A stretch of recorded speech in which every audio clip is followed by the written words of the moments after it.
You wake up because a baby is crying against your chest. There is no bedroom, no crib, no closed door. Just a small body pressed into your skin, warm breath on your neck, and a camp that is already beginning to move around you. For most of human history, this was not a parenting style. It was the default. A baby did not sleep in a separate room.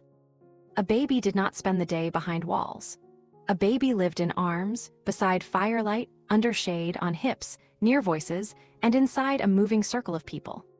So how did your ancestors raise babies before houses, beds, or privacy? The first answer is simple. They did not do it alone. A human baby is strange compared with most newborn mammals. It arrives helpless, slow, hungry, loud, and unfinished. It cannot cling strongly like a baby chimpanzee. It cannot walk like a newborn antelope. It cannot feed itself, hide itself, or keep itself safe.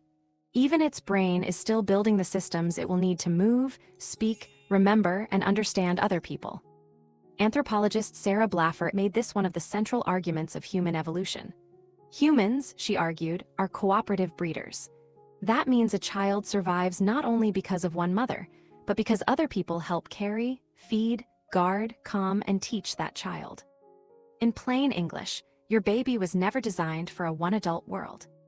That sounds modern. It is ancient. Karen Kramer, an anthropologist who studies childhood and cooperation, has argued that human success depends partly on helpers: fathers, grandmothers, older siblings, cousins, and unrelated camp members.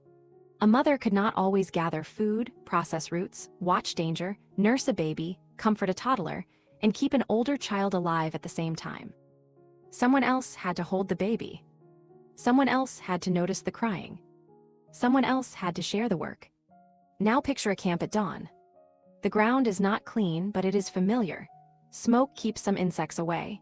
A few people are repairing tools. Someone is cracking nuts. A child is poking ash with a stick. A baby begins to fuss, and the mother is not the only person who turns toward the sound. An older girl reaches first. An elder clicks her tongue and opens her arms. A man sitting near the fire shifts the child onto his lap. No one calls it childcare. It is just life. This is where the modern image breaks. Today, privacy often means control. A room, a door, a schedule, a quiet place where one adult manages one child. But in a small foraging camp, privacy would have been almost impossible. Everyone could see the tired mother. Everyone could hear the baby. Everyone knew when food was short, when milk was not enough, when a child was sick, or when a toddler wandered too far. That lack of privacy could feel harsh. But it also meant help was visible. Melvin Connor and Marjorie Shostak, who worked among the Kung San of the Kalahari, described a world where infants were carried often, nursed frequently, and surrounded by social contact. Modern hunter-gatherers are not fossils, and they are not perfect copies of Ice Age people. But they show what human childhood can look like when life is small-scale, mobile, and intensely social. A baby grows inside attention. Not constant perfection. There is another clue from Barry Hewlett's work with Aka families in Central Africa. Hewlett documented unusually close father-infant contact among the Aka compared with many other societies. Fathers held babies, stayed near them, and responded to them in everyday camp life. That does not mean every ancient father behaved the same way. It means the human range is wider than the modern stereotype. The father was not always a distant hunter, walking away from the fire. Sometimes he was the lap. Sometimes he was the shade. Sometimes he was the person who kept a restless infant quiet while someone else searched for food. And grandmothers mattered too. Not because every grandmother was gentle, not because every camp was safe, but because postmenopausal women could hold knowledge, process food, watch children, and help younger mothers survive the most dangerous years of parenting. This idea is often called the grandmother hypothesis. In plain English, it means older women may have helped their descendants live long enough to have descendants of their own. A baby before houses did not need a nursery. A baby needed a network. But this network had a cost. There was no true escape from other people. Your parenting was public. Your child's crying was public. Your mistakes were public. A baby reaching for food, throwing a shell, screaming at night, or crawling toward a dangerous edge became everyone's business. That sounds suffocating. It may also have been protective. In a camp without locks or walls, the boundary around a baby was made of bodies. Arms blocked fire. Voices warned of snakes. Older children became moving fences. Adults corrected, teased, soothed, and watched. A child learned faces before rules. A child learned tone before language.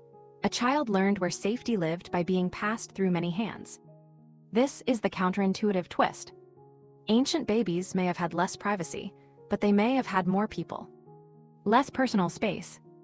More social skin. Less silence. More response. Modern parenting often treats a crying baby as a problem inside a private home. For your ancestors, a crying baby was a signal in a shared survival system. It told the camp that one of its slowest, most expensive, most vulnerable members needed something. Food. Warmth. Touch. A cleaner place to rest. A body to sleep against. This does not mean ancient childhood was gentle. Infant mortality was high. Infection, hunger, injury, and cold could kill quickly. No amount of love could turn a dangerous world into a safe one. The past was not a parenting paradise. But the structure was different. The burden was spread. A mother was central, but she was not the entire universe. A baby formed attachments through repeated care, through smell, voice, milk, warmth, and rescue. John Bowlby, the psychologist who developed attachment theory, argued that infants seek closeness to caregivers because closeness protects survival. Later researchers expanded that picture, showing that care does not have to come from only one person to matter.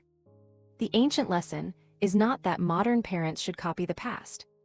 You cannot recreate a foraging camp inside an apartment. You cannot summon a grandmother, an older cousin, a calm neighbor, and a firelit circle every time a baby cries at midnight. But the ancient pattern reveals something your modern world often hides. A baby is not supposed to be raised by furniture. Not by a crib. Not by a monitor. Not by one exhausted adult pretending the door makes the work smaller. A baby is a social demand. A beautiful one. A brutal one. A demand so intense that human evolution appears to have built a whole style of life around answering it together. So when a parent today feels weak for needing help, that feeling is not evidence of failure. It is evidence of being human. The strange thing is not that ancient babies had no private bedrooms. The strange thing is that modern babies often do. You wake up because a baby is breathing against your chest. And this time, you understand why the whole camp used to wake with you.